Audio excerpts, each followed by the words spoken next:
Bien. Vous venez d'entendre Patrick Maisonneuve, Françoise de Gois. Oui.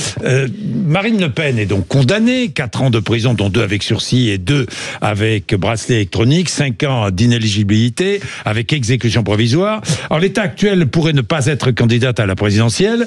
Bon, c'est un choc politique. Ah bah oui, c'est même un séisme de magnitude 9, vous voyez, Jean-Jacques, parce qu'on ne connaît pas encore les répliques, d'abord parce que c'est jamais arrivé, en réalité.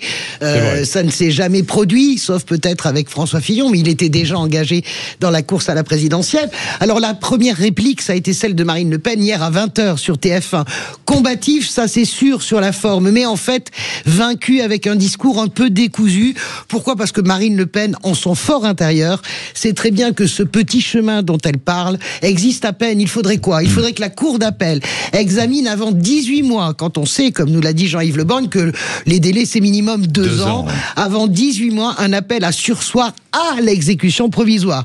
Comment l'imaginer tant le tribunal a pris soin d'argumenter l'ensemble de ces peines. Je rappelle que ça fait 152 pages et que ça a duré 2h30 l'explication de texte. Alors on a compris hier la défense de Marine Le Pen, c'est la République des juges, c'est le viol de l'état de droit.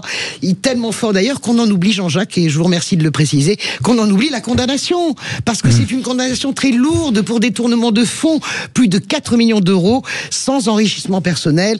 Quand bien même la cour d'appel lèverait l'exécution provisoire, vous imaginez une candidate condamnée pour détournement de fonds faire campagne tranquillement, ça me paraît tout à fait impossible. Oui, parce qu'en appel, elle peut être innocentée comme elle peut être condamnée à nouveau.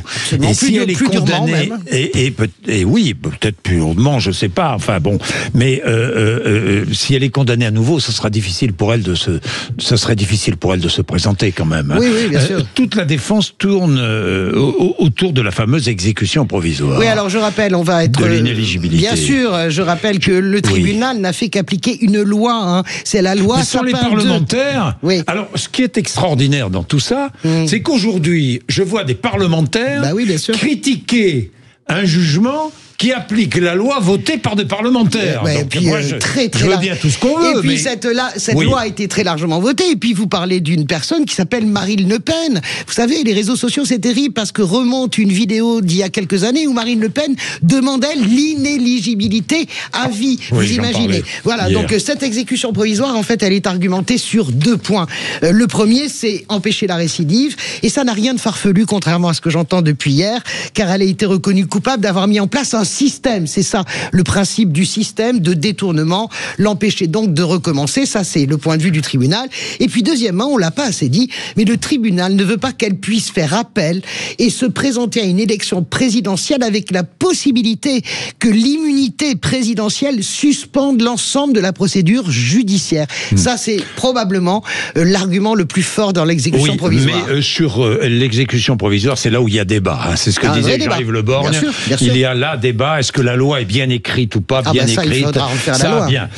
Les conséquences politiques sont déjà visibles. Oui, Françoise. parce que hier soir, Marine Le Pen, vous l'avez vu, Jean-Jacques, comme moi, c'est ce qu'on s'est dit ce matin. Eh ben, elle n'a pas passé le flambeau à Jordan Bardella.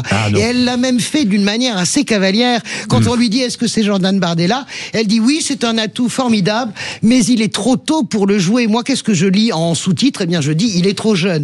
Surtout en ne levant pas l'hypothèque de sa non-candidature, Marine Le Pen, elle freine l'ensemble, elle gèle son camp. Comment voulez-vous qu'un autre candidat se prépare tant que la patronne ne dit pas si oui ou non elle va jusqu'au bout et elle sera il aura candidate. 31 ans en 2027, Bardella, inexpérience, aucune expérience professionnelle, aucune expérience du fonctionnement de l'État. Mais ça, elle n'a pas tort dans ce qu'elle dit. Bien sûr. Bon, en tout cas, son absence probable, eh bien, elle rebat toutes les cartes. Ça ouvre d'abord un champ des possibles à la droite de façon incroyable, surtout Bruno Retailleau.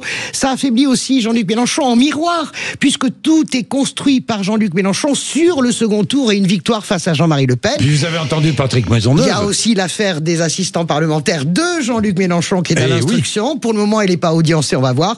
Ça ouvre donc aussi, avec un Jean-Luc Mélenchon faible, une voie plus large pour une candidature social-démocrate. Mais avant ça, Jean-Jacques, je voulais le dire, il y aura une autre haie difficile à passer. Et cette fois, c'est pour François Bayrou, qui énerve toute la classe politique et particulièrement la formation à laquelle il doit son salut, le Parti socialiste, quand il se déclare en tant que Premier ministre troublé par le jugement. François Hollande et Olivier Faure l'ont dit hier, un Premier ministre n'a pas à être troublé par un jugement de justice, sinon on n'a pas à commenter.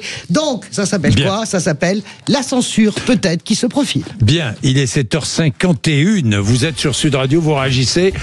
Cédric est avec nous, électeur du Rassemblement National. Dans un instant, je vais prendre Baptiste aussi. À tout de suite.